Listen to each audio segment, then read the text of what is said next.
तो आदाब, नमस्कार, गुड इवनिंग, सत श्री अकाल। एक बार फिर आप तमाम लोगों का स्वागत है क्राइम तक की कहानी के इस एपिसोड में। उम्मीद है पूरी फैमिली अच्छी होगी, अपना ख्याल रख रही होगी। 15 साल पहले, वो करीब 15 और 16 मई की रात थी, 2008 में 15-16 मई की रात सेक्टर 25 नोएडा में आरुषि का कत्ल हुआ था। और 16 मई को दुनिया के सामने तमाम तस्वीरें आई थी। घर वालों ने शक जताया कि आरुषि का कत्ल हेमराज यानी के घर के नौकर ने किया है। पुलिस की एक टीम फौरन नेपाल निकल गई क्योंकि हेमराज नेपाल से था।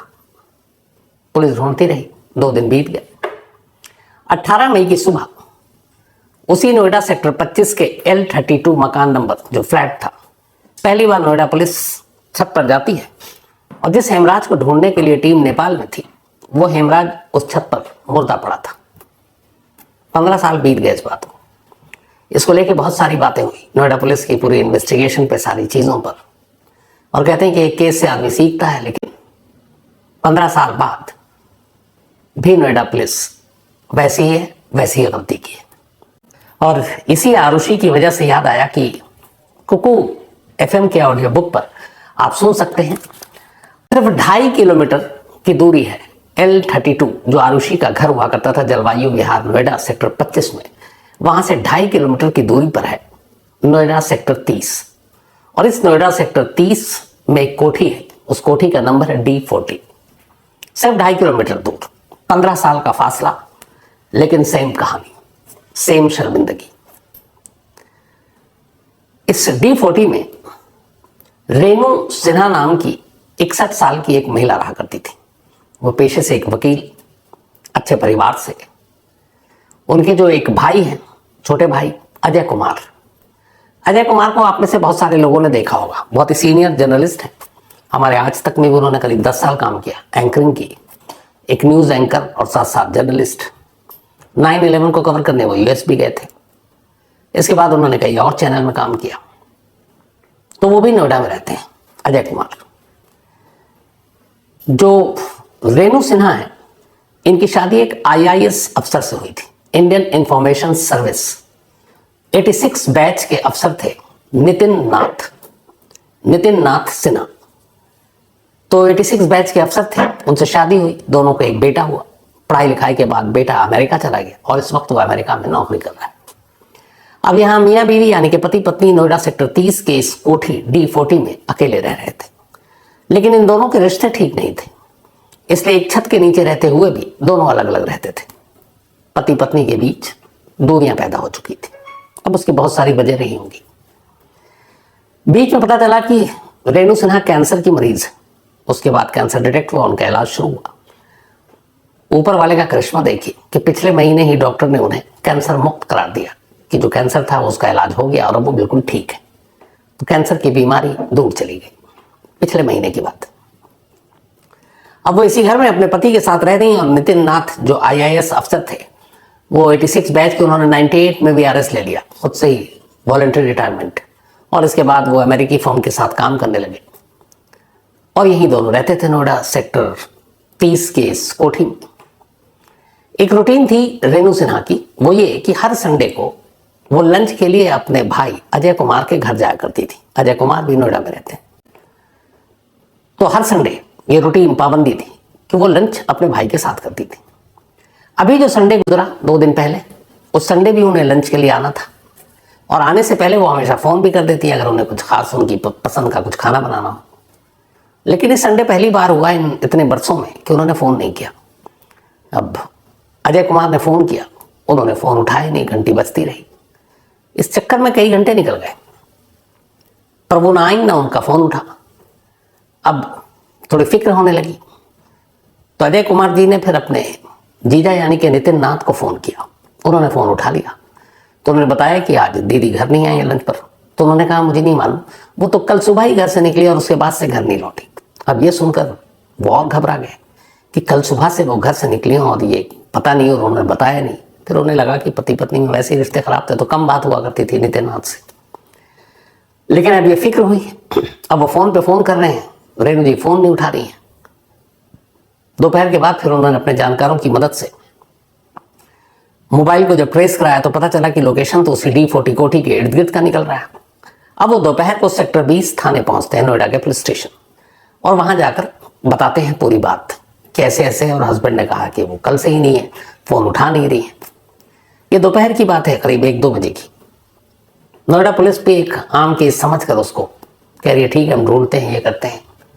करते करते शाम हो जाता है। जब शाम हो गई तो करीब 6 बज रहे होंगे। अब चूंकि अजय कुमार जी एक सीनियर जर्नलिस्ट हैं तो उनकी अच्छी खासी जान पहचान भी है, ब्यूरोक्रेसी में भी, पुलिस में भी, दोस्त भी हैं, जानने वाले भी हैं।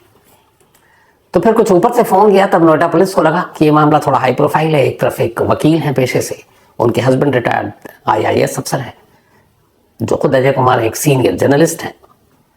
तो फिर नोएडा पुलिस की एक टीम शाम को, ये जब तय हो गया कि लोकेशन कोठी का ही आ रहा है, तो पुलिस की टीम वहां पहुंचती है। अब पुलिस की टीम में देखिए कौन कौन है। सेक्टर 20 थाने के SHO, एक ACP, एक DCP रैंक के अफसर और बाकी उनके साथ। अब ये पहुंचे उस कोठी के बाहर, देखा तो कोठी पे ताला लगा हुआ है। चारों तरफ से घूमकर पुलिस ने देखा। इस दौरान में नजर पड़ी कि कोठी के दरवाजे पे तो ताला है, लेकिन कोठी का AC ऑन है। तब कई बार होता है कि कई लोग भूल जाते हैं, लेकिन फिर देखा कि शायद एक से ज्यादा AC ऑन है। ये 2 मंजिला कुल कोठी है, ये करीब 3200 स्क्वायर मीटर पे बना। तो अब चिंता हुई कि AC भी ऑन है, दरवाजा बंद है। तो फिर खुद रेणु के फैमिली यानी कि अजय कुमार, उनके भाई, पुलिस से कहते हैं कि मुझे डाउट है, फोन का लोकेशन भी यहीं दिखा रहा है, आप एक काम कीजिए, आप कोठी का दरवाजा तोड़कर अंदर दाखिल हुई। अब पुलिस वाले कोठी का दरवाजा खोलने या तोड़ने के तैयारी नहीं, वो कह रहे नहीं हम नहीं तोड़ेंगे, हम नहीं जाएंगे। अब एक महिला गायब है, उसको सैटरडे से और संडे शाम हो गई है, और पुलिस वाले मना कर रहे हैं कि हम कोठी का दरवाजा नहीं तोड़ेंगे। अब लास्ट में जब उन्होंने फोर्स किया कि भाई मेरी बहन गायब है, आप कुछ कीजिए, तब पुलिस वालों को लगा कि नहीं गड़बड़ हो जाएगा। करीब फिर उन्होंने कहा शाम को कि ठीक है हम तोड़ते हैं। अब आलम देखिए पुलिस का, छोटी छोटी जानकारी ऐसी मिलती है। क्या पुलिस की टीम तैयार हो गई, SHO, ACP, DCP सब मौके पर हैं। अब कहा गया कि ताला तोड़ोगे और अंदर दाखिल होते हैं।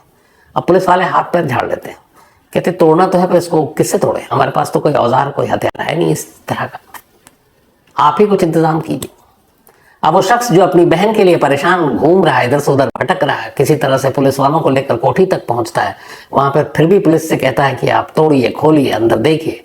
पुलिस वाले तैयार नहीं, बड़े मुश्किल से जब तैयार हुए तो कहते हैं आप ही सामान लेकर आइए इसको तोड़ने का। अब वो अपने किसी जानकार के थ्रू फिर जो भी औजार है वो मंगाते हैं।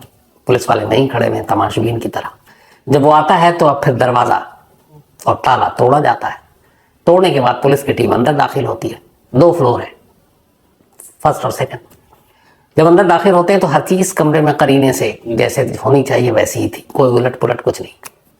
लेकिन इसके बाद जैसे ही बाथरूम के अंदर पुलिस वाले और पहुंचते हैं, वहां रेणु सिन्हा जी की लाश खून से लथपथ पड़ी थी। जैसे ही लाश नजर आई, अब पुलिस वालों को सीरियसनेस का अंदाजा हुआ।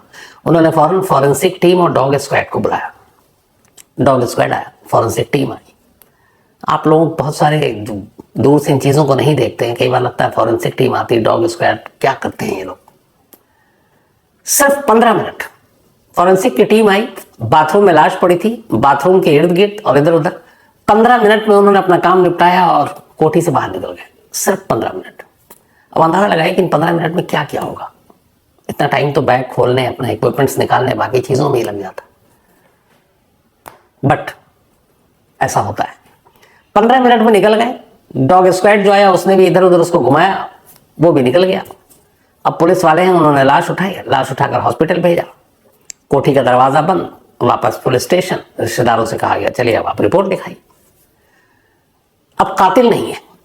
घर वालों ने रिपोर्ट लिखा है और उन्होंने फिर बताया कि ये जो नितिन नाथ सिन्हा है, इनके पास ब्रिटिश पासपोर्ट भी है, तो ये देश छोड़कर जा सकते हैं। अब जाहिर है उन्हें ये भी मालूम था कि अगर इधर मर्डर हो गया और इंदिरा गांधी इंटरनेशनल एयरपोर्ट या देश के किसी एयरपोर्ट से जाएंगे तो पकड़े जाएंगे। तो हो सकता है वो यूपी से नेपाल निकलने और नेपाल इंटरनेशनल एयरपोर्ट से काठमांडू के वो कहीं भी जा सकते हैं क्योंकि ब्रिटिश पासपोर्ट होल्डर है। अब जैसे ही ये सुना तो नोएडा पुलिस ने कहा कि अच्छा एक काम करो यार, फौरन एक पुलिस की टीम तैयार करो और नेपाल भेजो ताकि उनको नेपाल में पकड़ा जा सके। अब पुलिस तैयारी कर रही है नेपाल जाने की। ये संडे रात की बात बता रहा हूँ आपको। 7 बजे के इर्द गिर्द वो लाश बरामद हुई थी बाथरूम से। उसके बाद ये सारी जानकारी मिली, अब एक टीम तैयार हो रही है, पुलिस की टीम भी जाती है। तो यूं नहीं है कि फ़ोन आया और निकल लो, भाई उनको भी तैयारी करनी होती है, अपने कपड़े बाकी सामान वो सारा रखना पड़ता है, बैग तैयार करना पड़ता है जैसे हम लोगों को करना पड़ता है। तो उसमें ये था, फिर गाड़ी का इंतज़ाम, ड्राइवर का इंतज़ाम, क्योंकि रूट लंबा है। तो सारी तैयारियां हो रही हैं। अब इधर लाश मिलने के बाद नोएडा पुलिस की भी है थोड़ी सी हालत ख़राब, क्योंकि एक वकील का कत्ल, एक IAS अफसर हस्बैंड वो शक के घेरे में, और एक सीनियर जर्नलिस्ट उनकी सिस्टर। तो बहुत सारे जर्नलिस्ट के भी फ़ोन जाने लगे। अब पुलिस को लगा कि गड़बड़ हो जाए कहीं, इसलिए कुछ करो। पहली बार रात को अब वो 9-10 बजे अपना काम शुरू करते हैं, जो उनको कायदे से दोपहर को संडे को करना चाहिए। अब वो कहते हैं पहले तो चलो जो नितिन नाथ सस्पेक्ट हैं उनके मोबाइल का लोकेशन ढूंढते हैं, सर्विलांस पे लगाया। जो कोठी का के आसपास का CCTV कैमरा, उन्होंने कहा कि चलो अब इसको करते हैं, ढूंढते हैं। पता चला कि उस कोठी का जो CCTV अपना कैमरा था वो बंद पड़ा हुआ था, जिस कमरे से ये लाश मिली, कोठी से लाश मिली थी, लेकिन आसपास में कुछ कैमरे थे। तो मोबाइल जो ट्रेस करना था लोकेशन, वो नितिन नाथ का और कैमरे, ये अगर संडे दोपहर कर लेते तो बहुत सारी चीजें उस वक्त हो जाती। लेकिन लाश मिलने के बाद अब रात को पुलिस असल मानों में पुलिस वाला काम कर रही है।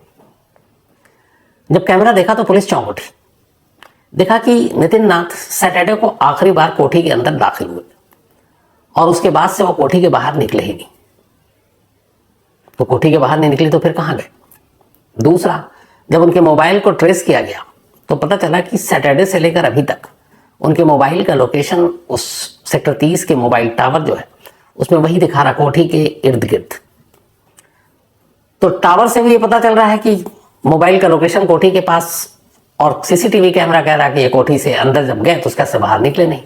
तो इसका मतलब क्या हुआ? सारा खेल कोठी के अंदर का है। अब पुलिस शाम को 7 बजे उस कोठी में दाखिल हुई थी, लाश वाश लेकर निकल गई। उस दौरान में पुलिस ने पूरी कोठी की तलाशी ली, पता नहीं किस तरीके से ली, लेकिन ली, और वो चले गए। अब रात को अचानक लोकेशन और फिर CCTV कैमरे से पता चला कि नहीं यार, ये शख्स तो बाहर गया नहीं है। पुलिस को लगा गड़बड़ हो गई है। आरुषि की कहानी फिर से उनके दिमाग में आ गई, लगा कि अब क्या होगा। फौरन रात 12 बजे के आसपास अब थाने से फोन जाता है अजय कुमार के पास, और कहा जाता है कि हमें कैमरे और इससे कुछ क्लू मिला है, हमें एक बार फिर कोठी में जाना पड़ेगा। वो फौरन आते हैं पुलिस की टीम के साथ। अब 12 बजे के बाद ये लोग फिर से उसी कोठी के अंदर दाखिल होते हैं, दरवाजा दोबारा खुलता है। अब पूरी कोठी की तलाशी ली जाती है, सारे फर्स्ट फ्लोर, सेकंड फ्लोर, हर एक सामान की, हर एक चीज की। लगभग 2.5 घंटे बीत जाते हैं। इसी दौरान में उनको फिर पता चलता है कि फर्स्ट फ्लोर पे एक जगह है बहुत छोटी सी, उसमें भी एक दरवाजा है, और वो 2 दरवाजे हैं उसके, एक पीछे एक आगे। वो कई घरों में होता है स्टोर रूम के तौर पे यूज करने वाला। तो एक तरफ से तो बाहर से बंद है, दूसरी तरफ से अंदर से बंद है। अब लगा कि बाकी जगह तो तलाश कर ली, बेड से के अंदर से लेके हर जगह, छत भी इस बार तलाश की रात को, लेकिन उसको नहीं देखा। तो अब वो भी बंद। तो पुलिस वाले ने फिर लात मार मार कर उस स्टोर रूम के दरवाजे को तोड़ डाला। जब तोड़ा तो अंदर एक शख्स दुबका हुआ सा बैठा हुआ है, उसके बराबर में मोबाइल है, चार्जर है, कॉफी का मग है। उसे बाहर निकाला गया तो फिर पहचाना गया, तब बताया कि यही है नितिन नाथ सिन्हा, IAS अफसर जिन्होंने VRS लिया और जो रेणु सिन्हा के पति थे। अब इसके बाद उनको थाने लाया गया।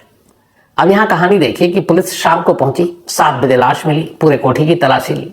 जब पुलिस लाश लेकर निकल रही थी, या लाश पुलिस को पहली बार मिली, तब भी कातिल उसी कोठी के अंदर था, और उसके बाद उस कोठी को बंद करके चले गया और वापस आए, तब भी कोठी के अंदर ही कातिल मौजूद था। ठीक वैसे ही जैसे हेमराज को ढूंढने के लिए नेपाल गए और हेमराज की लाश तब भी उस छत पर मौजूद थी, आरुषि के फ्लैट के। तो पुलिस ने यहाँ कुछ किया नहीं। खैर, अब उनको लेकर जाया गया। अब पूछताछ शुरू हुई। तो पूछताछ में जो रीजन बताया वो आगे बताऊंगा। उससे पहले जब पुलिस की टीम कोठी के अंदर दाखिल हुई तो जो डेड बॉडी थी, लाश थी, उसके भी कपड़े गीले थे। ऐसा लगा था कि कुछ पोंछने की, कुछ साफ करने की कोशिश की गई। बाथरूम के आसपास का पूरा एरिया, फ्लोर को साफ किया गया था, कुछ कपड़ों को धोया गया था, और हर चीज करीने से रखी गई थी। जब पूछा गया कि ये सारा क्यों, तो वजह यह थी कि संडे की रात को ही नितिन को अपनी पत्नी रेनू की लाश को कहीं ठिकाने लगाना था, और इस ठिकाने लगाने के बाद पहले उसने आधी कहानी तो गढ़ रखी थी कि सैटरडे से ही वो घर से गायब है, घर से निकली लौटी नहीं। तो अब एक गुमशुदगी की रिपोर्ट दर्ज होती, पुलिस तफ्तीश करती, और लाश अगर कहीं ऐसी जगह इधर उधर ठिकाने लगा देते जैसे श्रद्धा वाला मामला था, तो आराम से हफ्ता 10 दिन तो निकल जाता। और नितिन नाथ को सिर्फ यही हफ्ता 10 दिन चाहिए था इस देश से निकलने के लिए। तो पूरी प्लानिंग यही थी कि संडे की रात को मौका मिलते ही लाश को ठिकाने लगाना है, और उसके बाद एक हफ्ते तक ड्रामा करना है कि मैं अपनी पत्नी को ढूंढ रहा हूं, और एक हफ्ते बाद यहां से फुर हो जाना है। क्यों फुर होना है और क्यों लाश ठिकाने लगाना था? तो पूरी कहानी ये थी कि जो ये कोठी है, इस कोठी की कीमत करीब 4-5 करोड़ रुपए, अलग अलग लोग बता रहे हैं, कुछ बता रहे हैं 3 करोड़। तो ये एक डीलर से लास्ट वीक डील हुई और ये कोठी बेचने का सौदा हो गया, नितिन नाथ ने कर लिया। लेकिन जो उनकी पत्नी रेनू थी वो ये कोठी बेचना नहीं चाहती थी। उनको अचानक पता चल गया कि उनके पति ने कोठी का सौदा कर लिया, और अगले एक हफ्ता 10 दिन के अंदर वो सारे पैसे मिलेंगे। इस बात को लेकर संडे को या सैटरडे को इन दोनों के बीच में झगड़ा हुआ, क्योंकि पोस्टमार्टम रिपोर्ट के बाद ही मौत का सही वक्त पता चलेगा। तो झगड़ा हुआ और उसके बाद नितिन नाथ ने अपने हाथों से अपनी पत्नी को मार डाला। अब मारने के बाद सारे सीन ऑफ क्राइम और इन सबको साफ सुथरा कर रहा है, और रात को उसका इरादा था लाश को ठिकाने लगाने का। हालांकि अभी ये क्लियर नहीं हुआ कि लाश को ठिकाने कैसे लगाना था। पुलिस पूछताछ कर रही है, क्या पूरी लाश कहीं ले जाकर करना था, यह पता नहीं। जो हाल के वक्त में जिस तरीके से हम लोगों ने श्रद्धा और बाकी केसेस सुने, उस तरीके से बाहर ले जाकर ठिकाने लगाना था, कहाँ लगाना था, ये सारी चीजें अभी पूछताछ चल रही है, क्योंकि अभी वो पुलिस के कब्जे में है। तो जब लाश ठिकाने लगा देता और उसके बाद गुमशुदगी की रिपोर्ट लिखा देता, कहानी सैटरडे को ही गढ़ चुका था, तो अब वो पुलिस को उलझाता एक हफ्ते के लिए, क्योंकि जिस डीलर से उसने इस कोठी की डील की थी, उस डीलर ने उसको हफ्ता 10 दिन के अंदर पूरा अमाउंट देने का वादा किया था। तो जैसे ही ये पैसे मिलते, ब्रिटिश पासपोर्ट उसके पास ऑलरेडी था, उस पासपोर्ट के थ्रू वो पैसे लेकर यहाँ से 9-2-11 हो जाता, और फिर पुलिस ढूंढती रहती। ब्रिटेन पहुंच जाता तो फिर लाना, ये करना। वैसे भी आपको पता है, माल्या से लेके ललित मोदी सारे उधर ही हैं, हम ला तो पा नहीं रहे। बल्कि अभी अपने एक जाने माने नामचीन वकील, उनकी शादी थी, और उसमें भी मोदी साहब, ललित मोदी जो है वो साफ दिख रहे थे। तो लाना इतना आसान नहीं होता। तो क्या पता अगर ये ब्रिटेन भाग जाता नितिन, तो उसे लाना मुश्किल होता।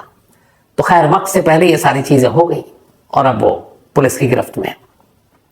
लेकिन ये पूरी कहानी 15 साल के बाद आरुषि कहानी की इसलिए याद दिलाता है कि अगर पुलिस उस कोठी की तसल्ली से जांच कर लेती, तो शायद ये 10-12 घंटे तक एक कातिल उसी के अंदर जो छुपा था वो पकड़ा जाता।